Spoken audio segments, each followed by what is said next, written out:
Oh yeah, can you turn yours on? Hello, everybody. It's Logan here with the Log Show here on WSJU Radio. I got my friend Jalen here in the studio with me. For y'all watching the live stream, he's just off camera, so you can't see him.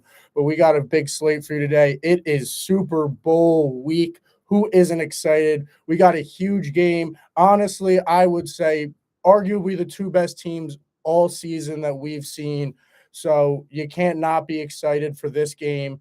I honestly, I've been watching football all year, and I don't know what's going to happen this weekend. In all honesty, I could see the Chiefs absolutely blowing them out because their offense is that good, or I could see the Chiefs' offense doing absolutely nothing and the Eagles shutting them out because their defense has been that good. So we'll talk about that. We're going to talk about football a little. It's going to be a little different today. Football on the back end. We're going to start off with the other sports. We're actually going to start off in the NBA today. I do want to talk about my Knicks first because I am a Knicks fan.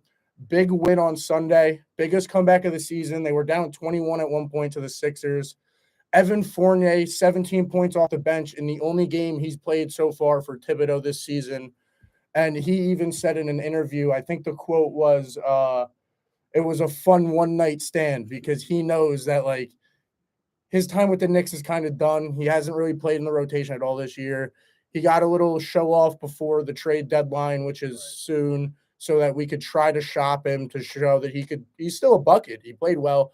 But not only that, Randall, who got voted as an all-star reserve, he came out, he played pretty well. He had 24 and 9 and 7 assists. Brunson played well. The Knicks really went on a run late. I mean, Embiid did Embiid things. He had 31. I mean, he's been an absolute monster all year this year. I think he's still leading the league in scoring. So, like, he's been on an absolute tear. He also had 14 rebounds. So he definitely did his thing.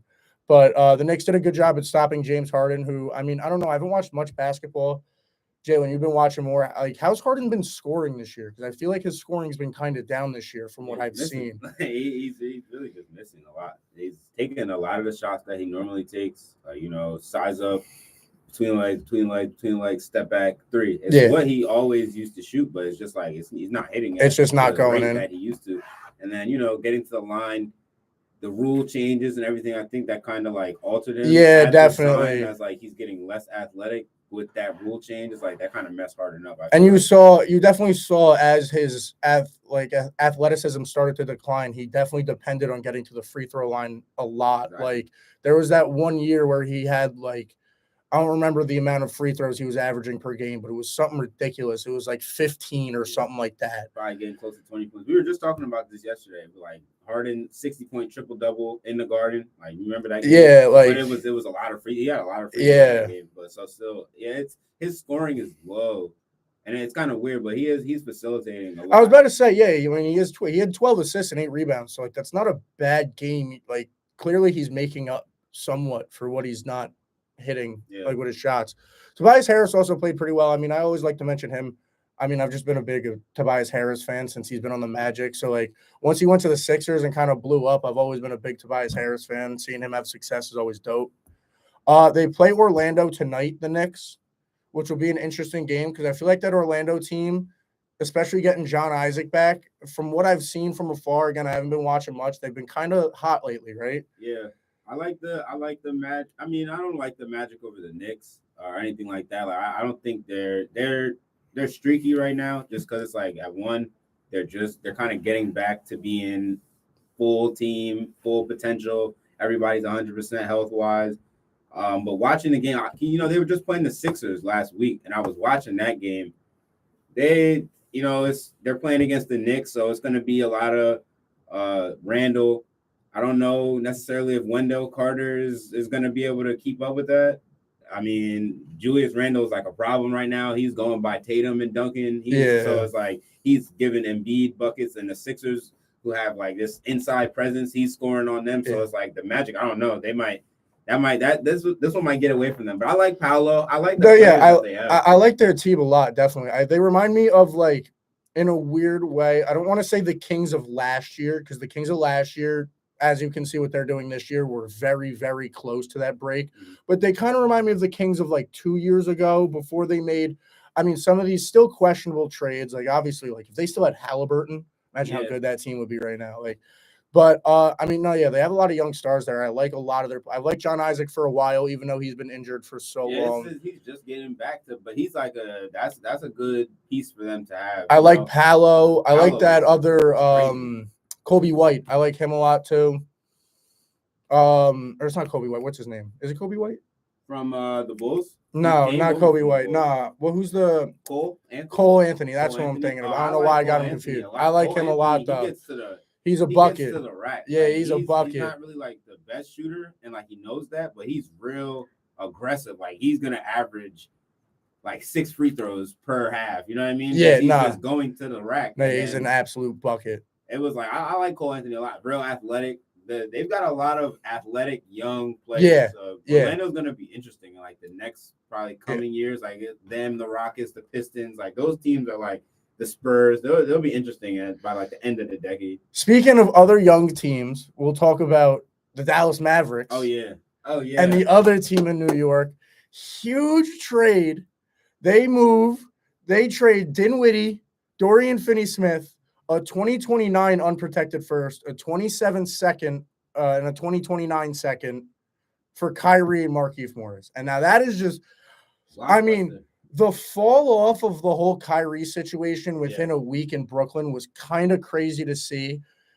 I don't want to say it was necessarily unexpected out of Kyrie in Brooklyn because he's Kyrie. He kind of just does this. He did it in Boston. He did it. Where was he before Brooklyn? Was Cleveland. Oh yeah, he did it in Cleveland. Boston, did it in Boston, and then went to like a lot of people thought it was going to happen eventually, and it did. But honestly, for once in the whole Kyrie disputes with his teams, I'm on Kyrie's side because according to Shams, if anyone didn't see the report, the whole thing fell out when Kyrie, they were doing extension talks. Right. And the stipulation was, Jalen, actually, you told me what the stipulation was. Apparently, the stipulation was in his last year of his contract, for that last year to be guaranteed, they have to win a championship. Which, I mean, I get stipulations, and I get what Kyrie doing a stipulation because of everything that has happened off the court. But I feel like that one's a little ridiculous. I mean, we talked about this the other day. Like, you don't know, and especially with them signing an extension, I think the deal was originally, I think it was like a 3 or 4 year extension. Right. So to say that, all right, in your 4th year, you have to win a championship to have this year guaranteed, and you have no clue what your team is going to look like in 4 years. I get why Kyrie got mad at that. He kind of wants his money guaranteed. I mean, as an NFL guy, I see the side of the business a little more because that tends to show a lot more in the NFL. And that's why I kind of side with Kyrie more, because NBA contracts are less stipulation based and stuff like that. And they're more out there with giving guaranteed money. So I get it. But I mean, the Mavs are dangerous now. You got Kyrie, you got Luka, you got, honestly, Tim Hardaway's a bucket when you need him to be. Yep. Christian Wood's still there. Yeah, Christian Wood's still there. And honestly, as a third option, I feel like it'll work pretty well. So, I mean, Christian Wood hasn't, from what I've seen, hasn't been that great with his stint in Dallas. Like he's been decent. Yeah. Like, that's a great word, but it's like it's not anything crazy. It's not what they thought he'd be coming out of Houston. It's not bad though. It's not bad. And I really think that Kyrie has the potential to like, he can like bring life to teams. You know what I mean? Because it's just like a whole different energy. It's like electric, because it's like you get to watch. This is not Spencer Dinwiddie. You know what I mean? It's just, and that's not even like a shot at Spencer Dinwiddie or anything like that. It's just a completely different experience. Yeah, no, 100%. With Kyrie Irving versus Spencer Dinwiddie. And also, like, when I first saw the trade, I was questionable about it because of the play styles of Kyrie and Luka. But I thought about it, and I really thought about Luka more than Kyrie, because Kyrie is not going to be able to, like we've seen in his stints in Cleveland and Boston and Brooklyn, he's the same player everywhere. That's who he is. He's a ball handler. He needs the ball in his hand to do stuff, to produce. But I was thinking of Luka and how he has been that style of player. But with Luka's skill set, I could easily see him, I don't want to say necessarily saying taking the step back because it'll still be Luka, Right. but being more of that. He's a point guard. So That facilitator, yeah. Because at heart, Luka is the type of player where he's like, Uh, I can score on you every single time, but I would rather. He's like Jokic. He's like, I would rather or LeBron. He's like, I would rather make the right play. So I'm gonna set because he just has the high basketball IQ to know he needs to go here. He needs to go here. Oh, I can throw it behind my head right back here. So like he wants to make the right play. He wants to get assists. He wants to help the team win. But it's like he didn't have anybody. So it's like, all right, well, it's kind of like the Kobe thing. It's like, well, who do I trust to shoot it? All right, well, I'm gonna shoot it because I'm the best player out here. But now if he has somebody that he can kind of defer to in some spots where it's like he doesn't have to be so aggressive, that's gonna help him because he's gonna be able to conserve his energy. Yeah. Like, I think they can honestly just off the two of them and how good they are and how offensively like talented they are and kind of almost unstoppable. Like we see what Kyrie was doing in Brooklyn, right? The last couple months, probably averaging like 30 with no KD. Yeah. And then before that, they were like top 5 offense, top 5 defense. So it's like it's kind of crazy what happened. But at the same time, I think that they could potentially carry just to the conference finals. And the reason I feel like it could work so well is like you said, like Luka's such a great playmaker, and Kyrie's like this is a weird comparison, but I kind of thought of it. He's that same style of point guard that Allen Iverson was. Right. Like how Allen Iverson was technically the point guard of those Sixers teams. He's not a point guard. He's a two. The same thing all the time. Like Kyrie is really a shooting guard. So now the fact that he gets to play with a generational talent point guard is like, okay, who was the last generational talent point guard that he played with? LeBron. Because the same type of player. So what happened with them? It's the same you thing. saw in Cleveland too that Kyrie off the ball isn't bad. No, like he knows how to play. He can catch and shoot, or he could catch and do that one quick, that one quick, through the legs behind the back move and pull up for 3 because he created that little space that he needed to do. So I mean, it's going to be dangerous for a Mavs team that in the West right now. I think they're sitting at the 6th seed in the West right now. So they were sitting well already without him. Right.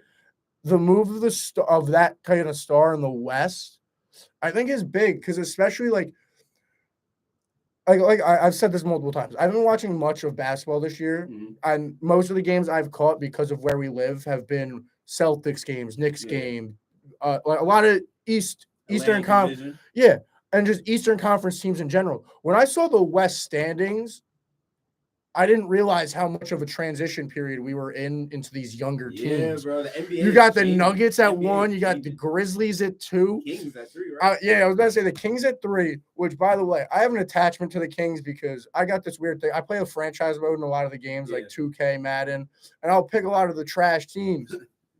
And when I go on runs with them, I find attachments to those teams. And Kings was one of those teams back in like 2K17. So I've always loved De'Aaron Fox. So seeing this Kings team have success is dope for me. I've always been like a low-key Kings fan.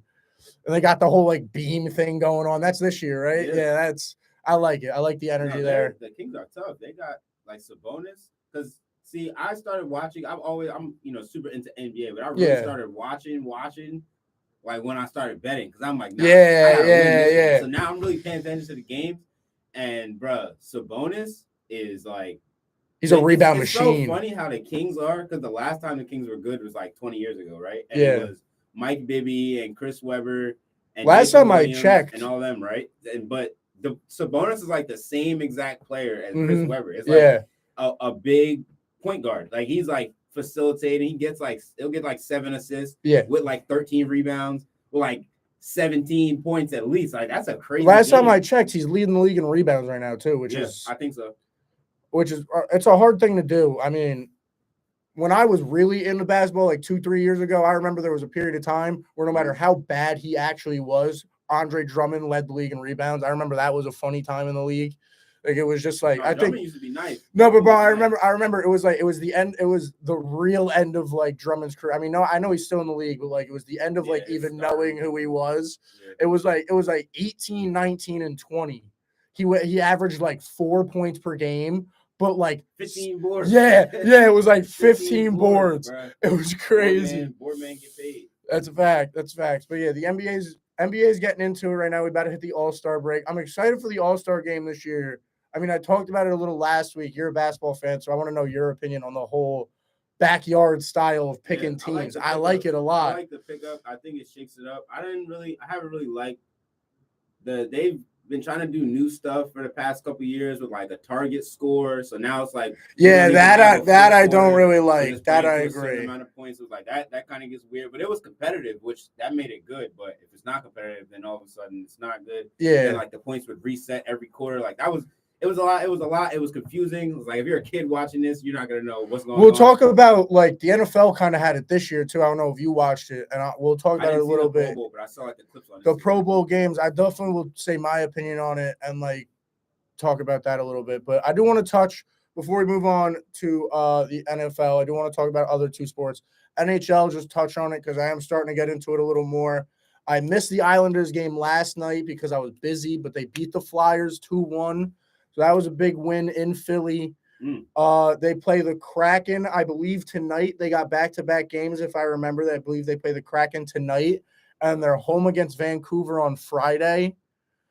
The Rangers, they play Calgary tonight at home, Vancouver at home on Wednesday, and then the Kraken at home on Friday. Yeah. And then the Devils got Vancouver at home tonight and Seattle at home on Friday.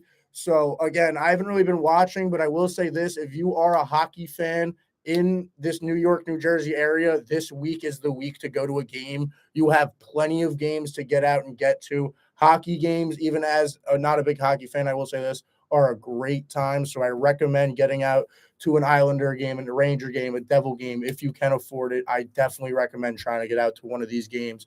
The Devils and Rangers are both pretty good this year. Islanders, as an Islanders fan, I will admit this, not as good, but they just traded for an all-star. So that will definitely be exciting. Definitely, I recommend trying to get out to one of these games for the NHL. Last thing I do want to touch on, though, real quick before we get into this last, half hour of just talking football. UFC makes another big announcement. I know, Jalen, do you watch UFC, like the fights mostly, or like? Not really, no. Not really? All right.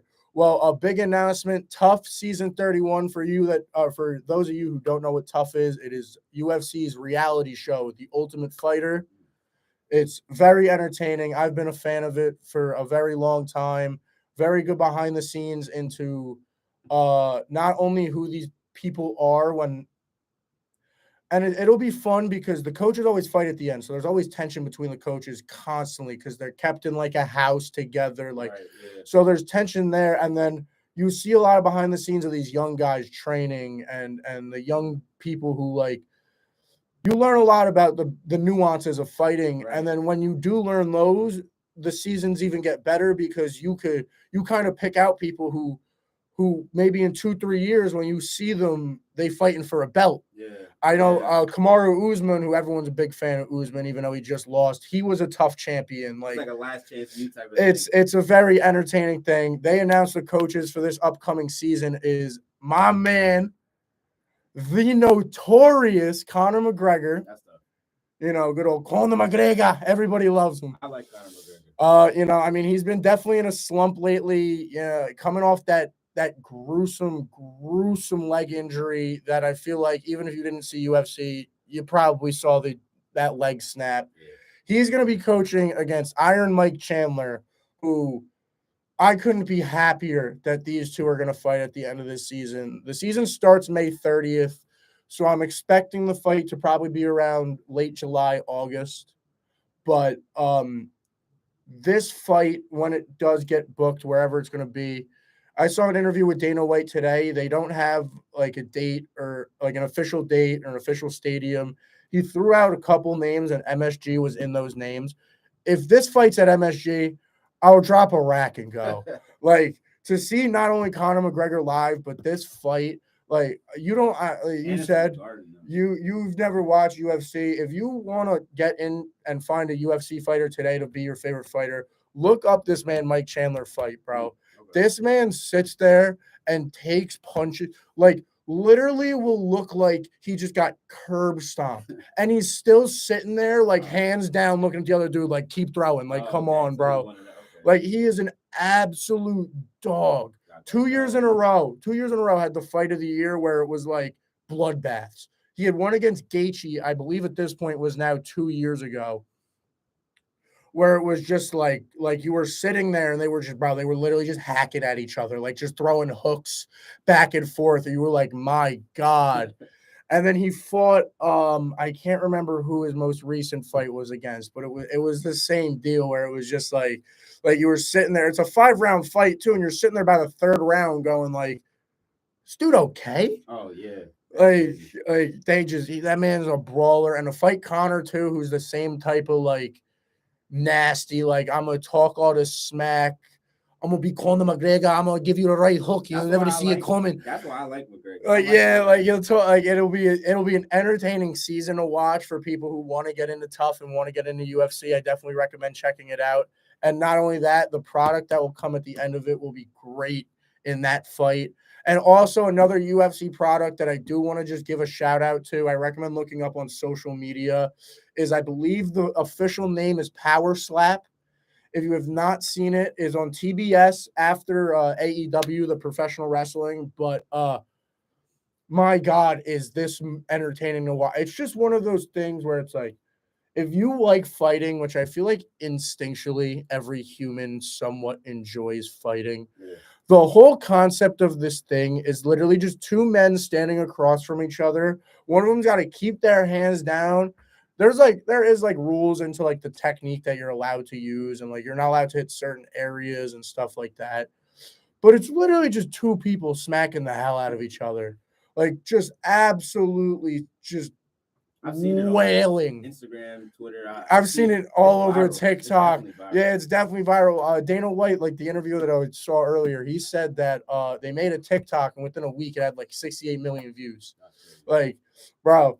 And it is just like, I mean, it is definitely more of like a social media entertaining thing than like the other way around. But that's where it's going. So you might as well. But like, that's where the world's going. Yo, just like I think it's 3 flat slaps each, just back and forth. And watching people get absolutely rocked off slaps, bro. It is. Yeah. Oh I my. didn't know people could slap that hard. That's what I mean. And dudes are getting knocked out. In the ring with Mike Tyson. Yeah, like they getting slept. I'm definitely like you watching dudes do the whole like sleep motion and everything. They look like Tua after he got hit. Yeah. It's crazy. Yeah. All right. But now moving on to obviously the topic of the week is going to be the topic of this week. Yes, will be the topic of next week because it will be post game. It is Super Bowl 57 week, and Super Bowl week also means post Pro Bowl week. Jalen said he didn't watch it. I did not catch much of what happened on Thursday night, which what I saw from reviews was a very childish night. It was like tug of war. And I mean, they did the best catch thing. I did see that. So the best catch thing I have issues with because I like the way they did it on Sunday night where it was live, right. But clearly Stefon Diggs and Amon-Ra St. Brown didn't practice for it. Right. That's why I like the idea of make it all live. The first round on Thursday, I didn't see it until I saw it on YouTube after. It was all pre-recorded catches. And at that point, they're cool, but it's like, how do I know this ain't dude perfect? You just tried this 7 times, and you're just showing me the one that worked. You know what I mean? Aaron Gordon and Zach LaVine. That's what I mean.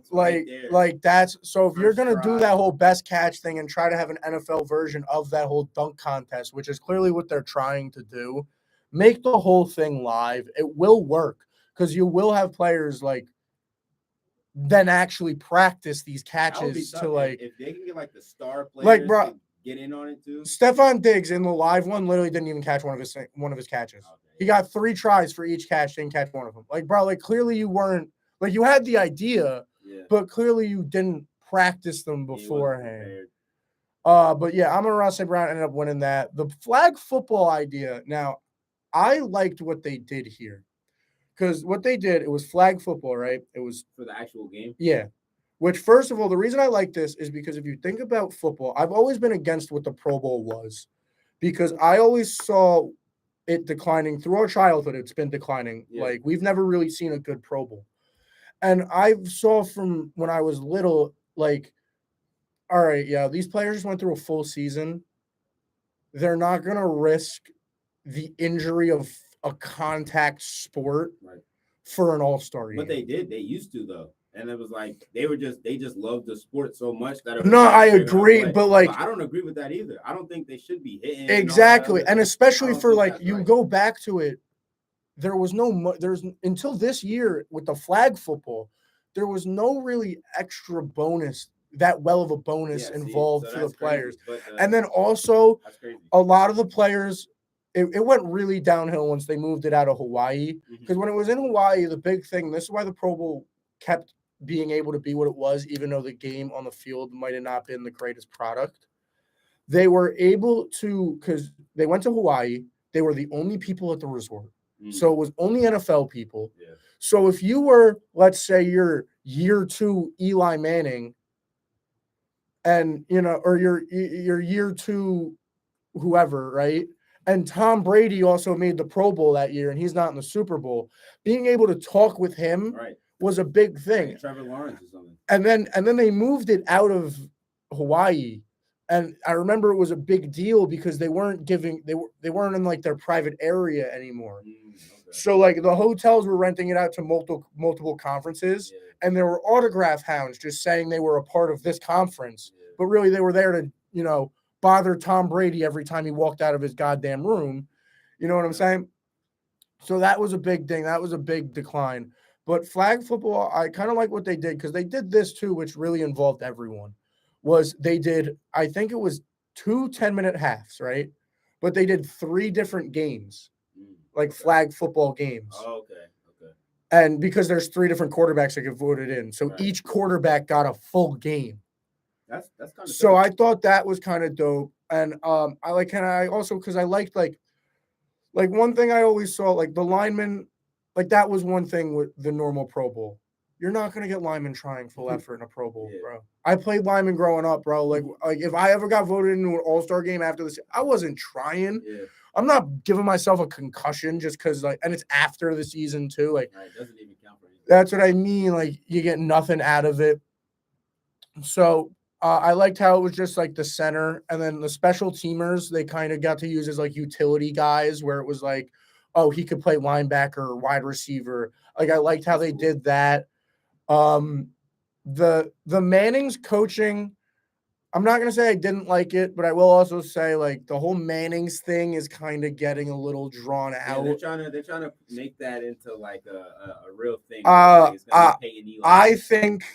I think there was. I think honestly, I don't know. I think there was somewhat of an agreement in Peyton's contract with ESPN, where because Peyton's contract with NFL, where they were like, because we're giving you like media rights, you got to be the coach for the Pro Bowl or something like that. You know what I mean? Because I don't even feel like Peyton's the type of dude who even wants to do that. In all honesty, like he seemed into it, but like you know what I mean? Like it's just like he seems to be having fun from like just announcing the game and doing that, not doing every little NFL event. But yeah, when it comes to the Pro Bowl, I like the flag football. When it comes to those side games, I say just don't make it appeal just to children, the Pro Bowl. That's what it kind of seemed like this year. It seemed very childish.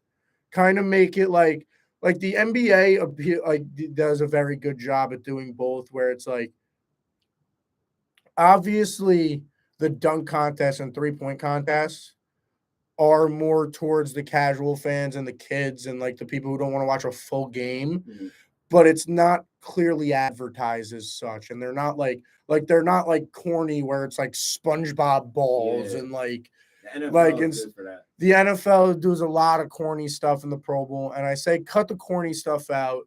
Do a couple, I liked what they did on Sunday. They did like a tug of war thing with the linemen where it's like this obstacle course where it was like lifting tires, and then they all had to like, then they had to like pull a wall like that. I like, but like some of the stuff like the tug of war and like that type of stuff they did on the Thursday night, that was the dodgeball is fun. The dodgeball I like because it gets the competitive juices flowing. Yeah. That type of stuff I say keep. The stuff where it's kind of just like fugazi. I think they low-key have to do some of that kid stuff though, because I think they're like they're kind of trying to go more towards that. Like I do agree. I think the NFL losing I think they're very. I think because I think the NFL with.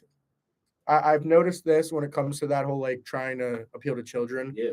The NFL recently it slapped them across the face, the whole generation of parents that don't want their kids to play football. Right. So now they have to make football kid friendly Yeah. because the parent isn't even showing the kid football. You know what I mean? Yeah. So they got to show the kid football so the kid's asking to play They because want the it to kid, look fun. you know what I mean? Yeah. Because even parents who have played football are like, not gonna I'm sign giving my kid Yeah. I'm signing my kid up for baseball young, not football. Right. So They he'll don't want- like they've end up falling in love with that first. I think the NFL caught that, so they're trying to get the kids to start begging to play football again. You know what I see mean? like Nickelodeon, I see Disney XD. And See, like that's what I they're, mean. like, I showing think the games on the kids' channels. I like doing that. I think keep it separate though. Like do the type of thing that they do with the, you know how the Manning cast on ESPN2 and the Yeah. normal cast on ESPN feel completely different. Right.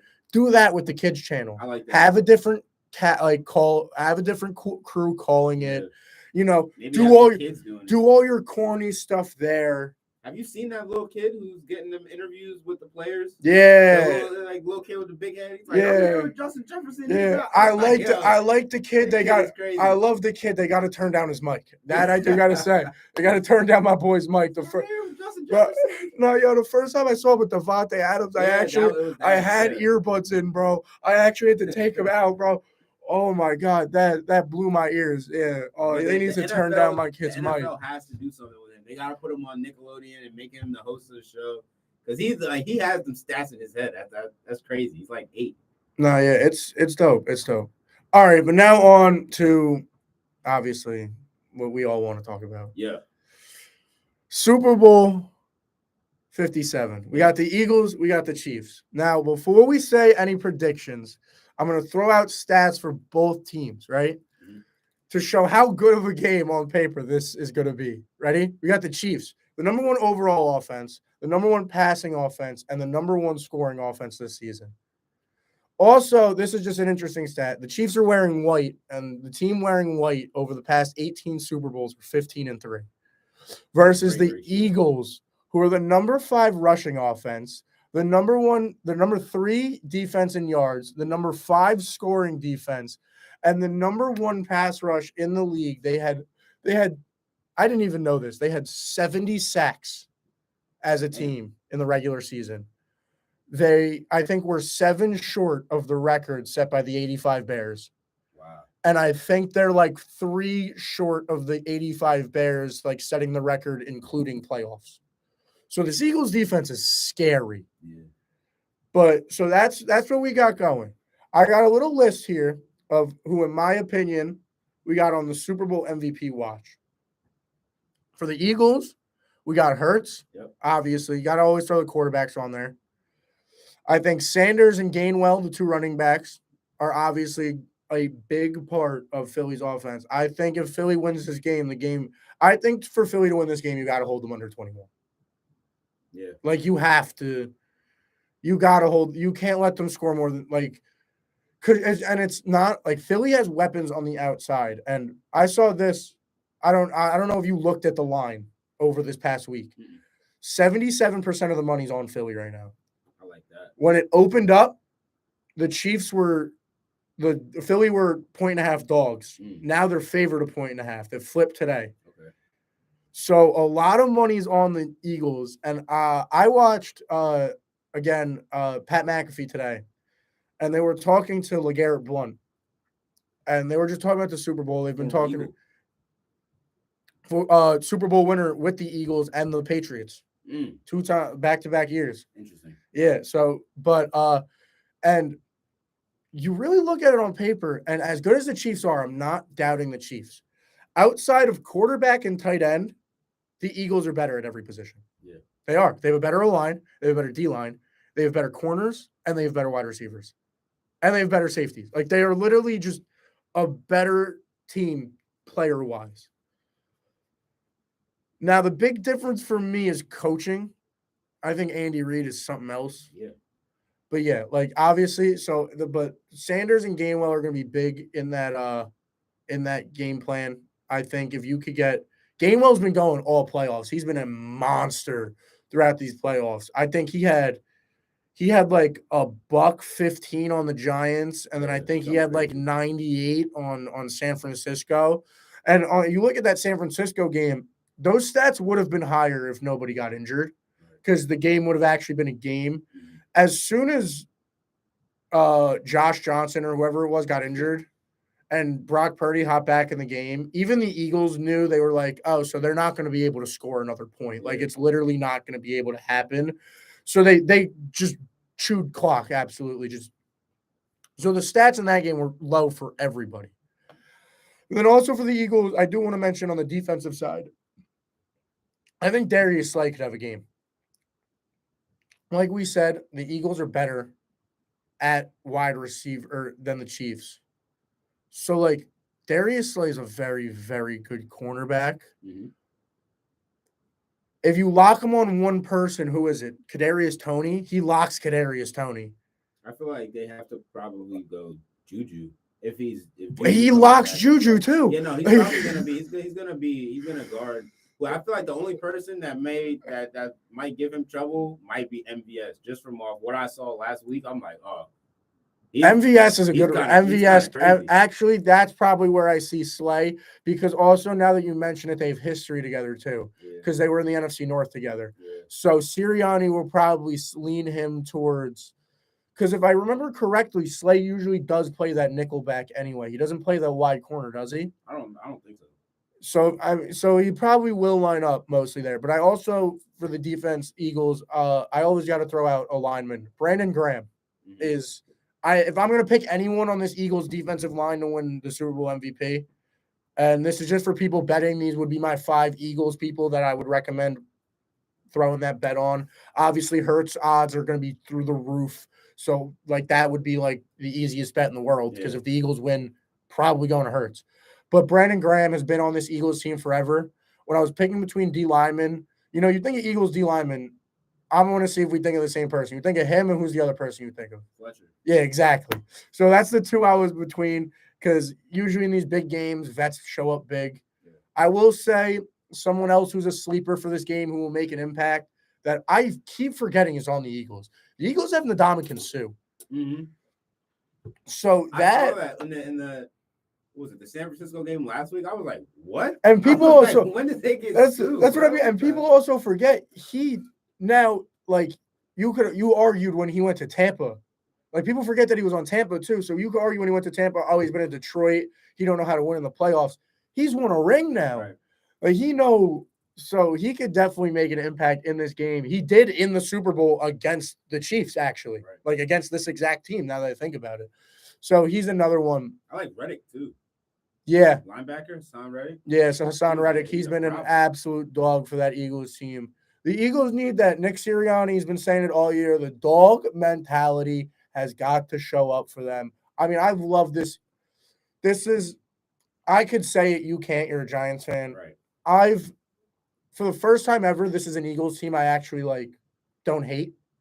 I'm not going to say I necessarily like them, because of where I'm from, it's hard to like a Philly team. Yeah. But this is probably the first Philly team in a while since – I know we were talking about Mike Vick the other day. Yep. Since Mike Vick that I don't hate.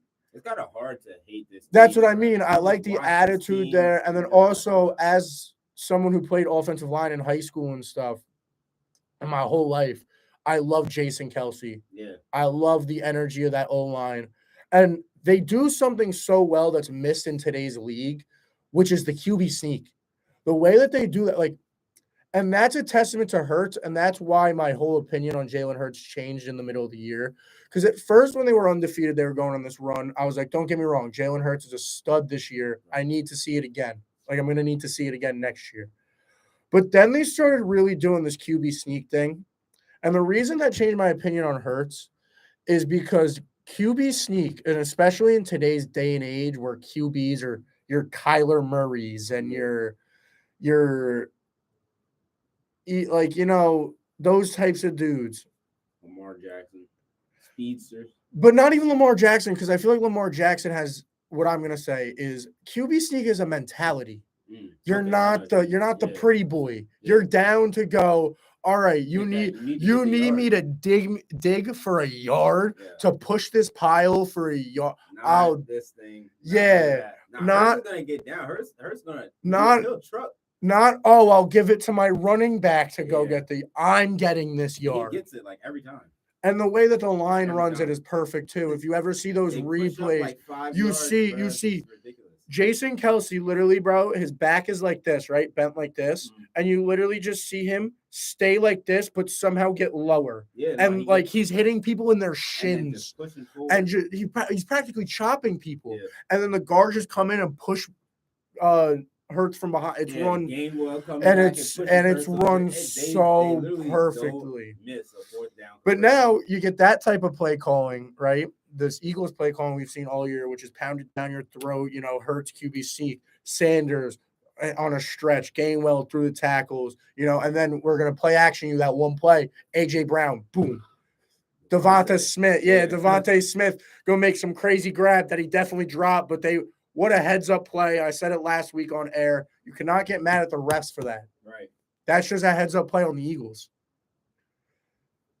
In my opinion, if you're Shanahan, you have to see that and call a timeout. That is my opinion on that. Is when you see Devonta Smith get up and do this, the whole hand signal he did, that as a coach, you have to click something wasn't right there. Right. Timeout. So we can look at this. Yeah.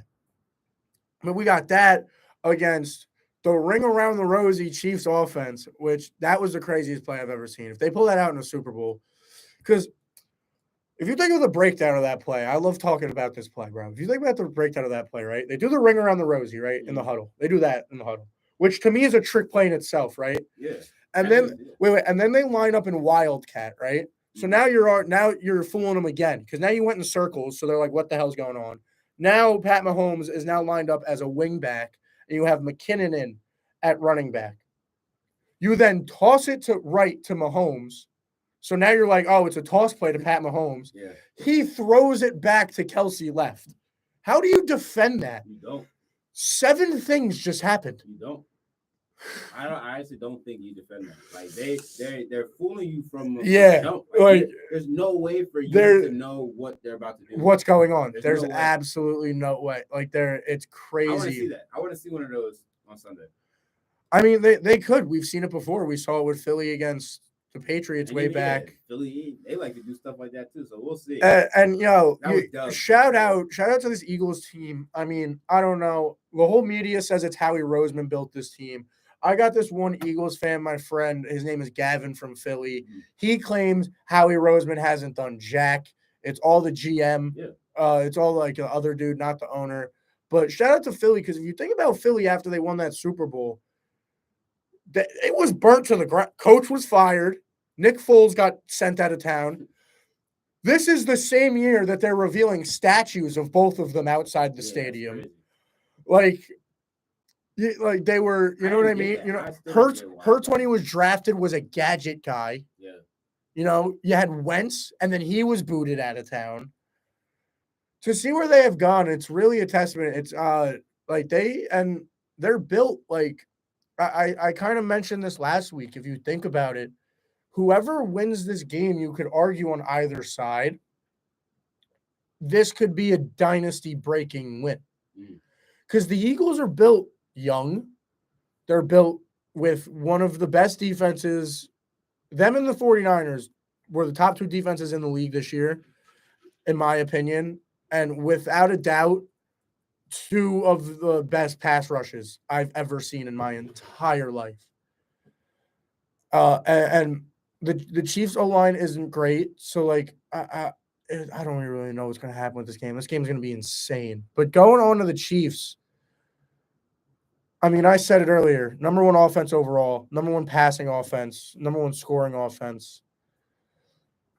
I mean, I guess the Eagles' defensive game plan would be try to have them keep it on the ground. But I'd even argue that the reason that I think they were ranked 20th in rush offense. My argument for that would be because Clyde Edwards-Helaire was playing for half the season. Right. The minute they got McKinnon going and they got Pacheco going, shout out to Pacheco, Jersey guy. Always got to give him the. We played him in high school. Like that's the craziest thing. He went to Vineland. He was their quarterback. My school won 35-0, but still, it was like, who is it? Like, yeah, freak of nature right here. And then he ends up going to Rutgers. Shout out to Rutgers. Shout out to Mir. That's one of my boys. He's on the Rutgers. He's a DB, number 29. But then he leaves Rutgers. Now he's in the league, and it's like we usually see this a lot with like players from back home because like Eli, we played against him in high school too. He went to Eastern. Yeah. But like we usually see players like Eli Apple, players like Pacheco. There's like anomaly. Like we'll see players, go D1 and get to the league, but it's like they don't end up on the big stage. And also bro. that's crazy. Like you're from up north, right? Are you from? I'm from South Jersey. No, yeah, you're from that south. Sorry, but like in Central Jersey, that's what we get. Is we never get the dude who goes to the league. Like from where I'm from, we'll get the dude who goes like he gets Fordham, or like the dude who slips into like those big D1 schools that you played against, and it's like Temple, like those is big around me. But yeah, and also I'm just bro, shout out to Pacheco too, because I saw a video of him in the locker room after they won last week, and they were playing Just Wanna Rock. Yeah, I saw that. And everyone was going crazy. It was like, yo, Pacheco could hit that. And I'm like, it's Jersey music. Of course the Jersey can hit it. I was like putting Jersey on the map. But yeah.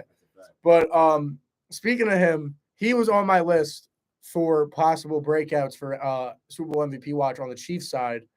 I have Mahomes, and then obviously I have Kelsey, who I don't know. I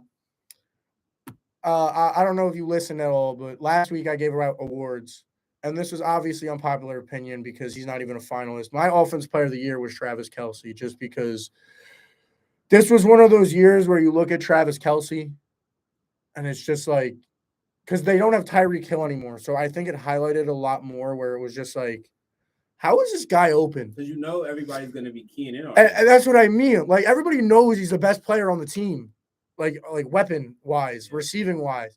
But still, for some reason, he's open on every single play.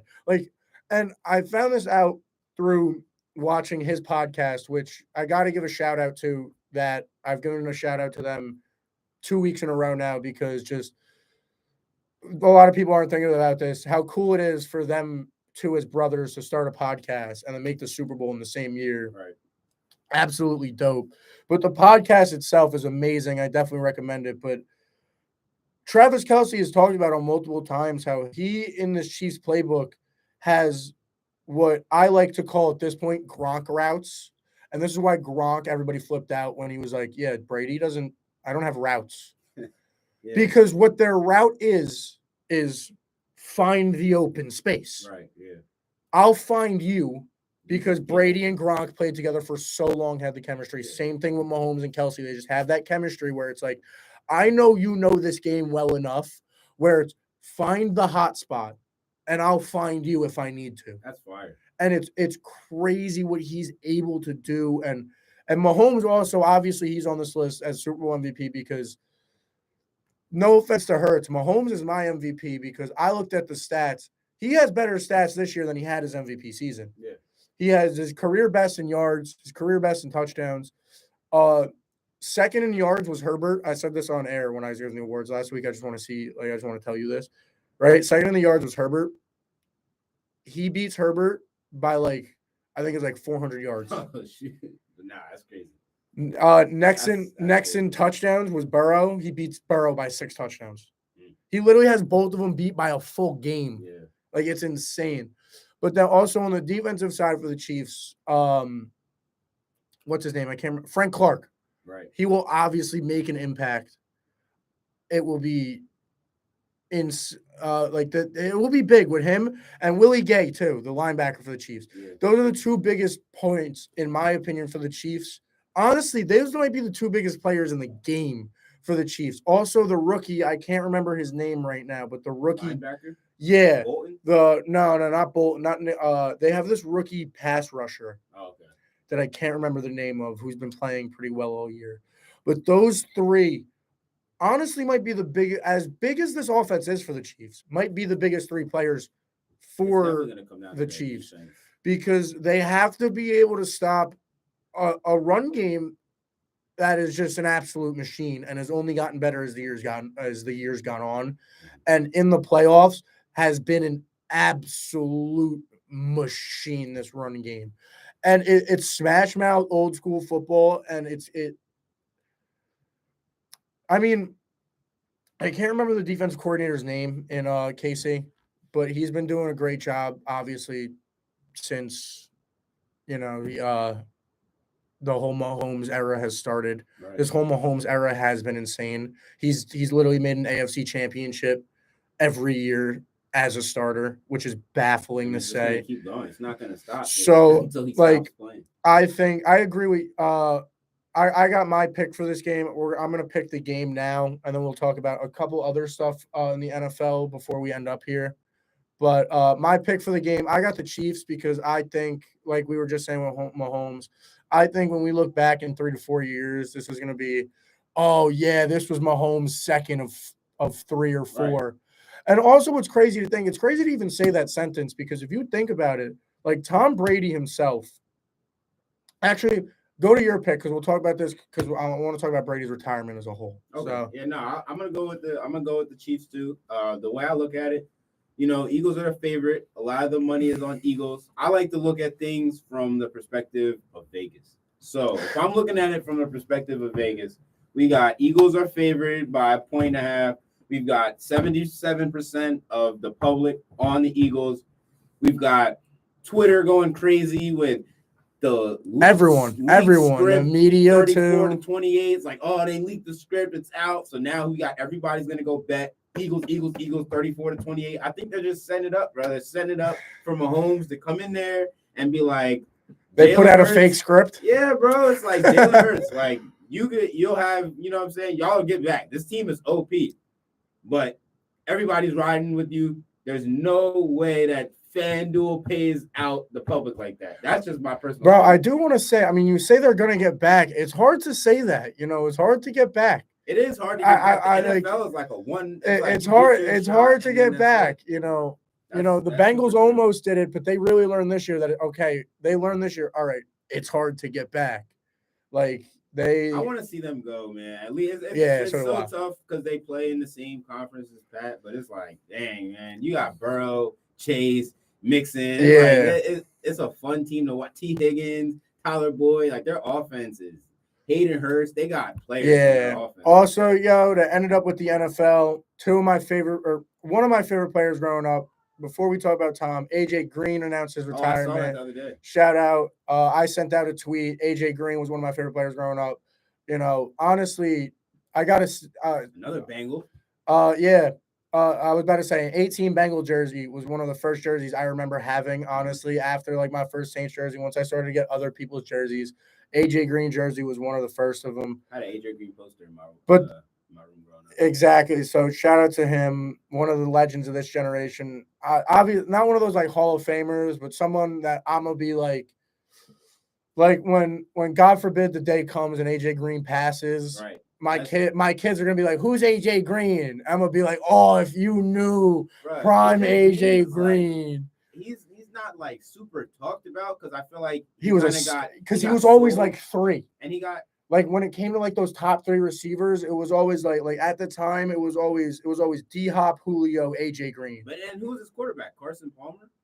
No, it was Andy Dalton. It was the prime Andy. Okay. But bro, they was winning with Andy Dalton. I'm not gonna lie. They was getting like 12 wins. Like they was squeezing into the playoffs and stuff. I just feel like if he would have been able to, like, even because Matt Ryan is Matt Ryan, but he's not Peyton Manning. Yeah. So now imagine if he got to play with, because the Bengals were just when we were growing up, they were always just kind of like a middle of the pack team. Yeah. So it would have been interesting to see him. He got to the Cardinals at the end, but to see him maybe somewhere else during the midst of it. We'll never know. Yeah. AJ Green was definitely like he was one of those dudes. And then obviously the biggest news in football is Tom Brady retiring for the second time. Finally. He's been in my division for too long. You glad to see Brady gone? As a Saints fan, 100%, bro. He's been in my division for too long. Yeah. I know Jets fans are looking at me right now like, yo, calm down. You got 3 years of him. Yeah. We got 30. Like, calm down. But yeah. I listened to a little bit before before I went on air today and started streaming today, but the Let's Go podcast, which was really cool because they had Belichick on. Okay. I think that was really cool. I recommend everybody who's into football listen to it because this is the first time I've ever listened to Bill Belichick talk and be this open as he was. Right. I've never heard. I could even argue he was giving the credit of the dynasty to Brady, like the way he was talking. He literally said he said when he said that he started Brady in the Super Bowl over Bledsoe, like after the whole injury thing, he said word for it. He goes, and that was the smartest decision I ever made besides drafting him. Right. Like the way Belichick talked, it was the most open I've ever seen Belichick. But Brady, obviously, salute to Brady. Well, what I said of Mahomes before, saying that he might win 3 or 4, Brady really changed the way we think of winning as an NFL quarterback and NFL in general. Because you think about it, before Brady, it was Joe Montana got 3, and that was the top of the. You could argue Steve Young was the greatest quarterback of all time. He only won 1 Super Bowl or 2 Super Bowl. You know what I mean? It was up for debate. Or Dan Marino, and he only won 1. Elway only won 2, and only got to 2. Brady, now that like, you could argue, people are going to argue now because of Brady. If Mahomes only wins 2, it's a disappointment. Right. Yeah. Just because he cheated he cheated the system. Tom Brady was so great that people are gonna. That's what stats will forever be off. Like, people's perception is gonna be so off. Like the fact that Mahomes has to win at least 3 Super Bowls to not be considered disappointing. Yeah, you're supposed to be the baby goat. You can't even win. That's what I. Brady won 7. That is 7 is a lot, bro. That is a lot. It's absolutely. A lot of winning crazy. Football. So shout out to Tom, and then also we got 4 minutes left. So I want to just hear your opinion on this. Where do you think Aaron Rodgers? Where do you think that's ended up? What do you think going on with that? Aaron Rodgers gonna go. I mean, it makes sense. Oakland. I'm not Oakland. Vegas, bro. It just makes sense. You got Devontae out there. You got why not? So let's do it, bro. I listen to Schefter and all them. I've mentioned 100 million trillion times on this show before and today. I watch the Pat McAfee show a lot. They have a thing. Aaron Rodgers is on every Tuesday for an interview. I just saw that. I was looking at YouTube that I didn't catch today's Aaron Rodgers Tuesday, but I have catched the past couple ones, and they've talked about it because trust me, Pat McAfee will ask any goddamn question he wants. It's hilarious. But so these are the two from Aaron's side. It seems like if Green Bay doesn't want him, he's willing to leave. Like if he wants to play again, he'd prefer to go to Green Bay. Oh, wait. But if they don't want him, it doesn't. Right. But then also I saw a thing with Ian Rappaport, who's also on that show a bunch. He said on that show that it seems to be if Aaron wants to play, Green Bay wants him back. It doesn't necessarily. So there's 2 disputing kind of things there. Right. Because that doesn't really add up that he's still. I think the biggest outlier in this whole thing is Jordan Love. The fact that he's like pushing the Packers. He's like, I want to play now. Oh, really? He said that? Yeah. Okay. I mean, I don't know. I find it hard to trade Aaron Rodgers. And then also I think of this. If you're the Packers, the Raiders just traded you all their picks for Devontae Adams. They don't have the draft capital, in my opinion, to trade for someone like an Aaron Rodgers. So I don't know. I think he's not a free agent. He's gonna have to get traded. Yeah. Okay, so that makes everything different. All right. So I feel like it's just. I think if Aaron Rodgers plays next year, it's on a Packers jersey. Brady's gone. Drew Brees is gone. Sean Payton's the coach of the Broncos. Like, just switch it all. Where do you think Derek Carr's going? Before we end, since we have this little conversation going. He's a free agent? I was going to say Jets. He's not a free agent. Well, he could be. So, like, the way it's working is the Raiders and Derek Carr have agreed that next season, it's kind of like how Jimmy G went last season, where it was like, you're not our quarterback next year. Yeah. So they're looking for trade partners. The whole thing is Carr's contract. He signed an extension last year that is like, it's a large contract. It's a big contract. So there's like, if they trade him, they might have to take on part of that contract. If not, if they cut him, I think if they cut him, they have to take on the whole contract. If they trade him, the other team gets to take on the contract. Okay. There's a lot going on there. I think, honestly, as a Saints fan, I'd take him. Saints? Oh, yeah. No, that fits. The Saints have some pieces too. That's what I mean. I think we could win some games in a weak NFC South now without Aaron Rodgers or without Brady. That's what I mean. You got Kamara still. You got Jawan Johnson. Chris Olave. I think good. the spots you got to look for Derek Carr. I think New Orleans is a spot. I like. I think the Jets are a spot, and I think the other spot would be I could see him going Tampa. Okay. Yeah. I'm trying to think who else might need a quarterback. I don't know. Carolina, maybe. Maybe with Frank Reich, I could see that. And then also, right before we end the show, last thing I do want to throw out. I lost my train of thought. I was about to say something. I lost my train of thought before I was going to end it. Yeah. Dang. Well, I know one thing to look out for is LeBron James 36 points away from passing Kareem all time number 1. Oh yeah, I saw that. Tickets are like 36,000 or like 3,600. Like they're like $6,000. It's crazy. But that's all we got for you guys today here on the Log Show here on WSJU.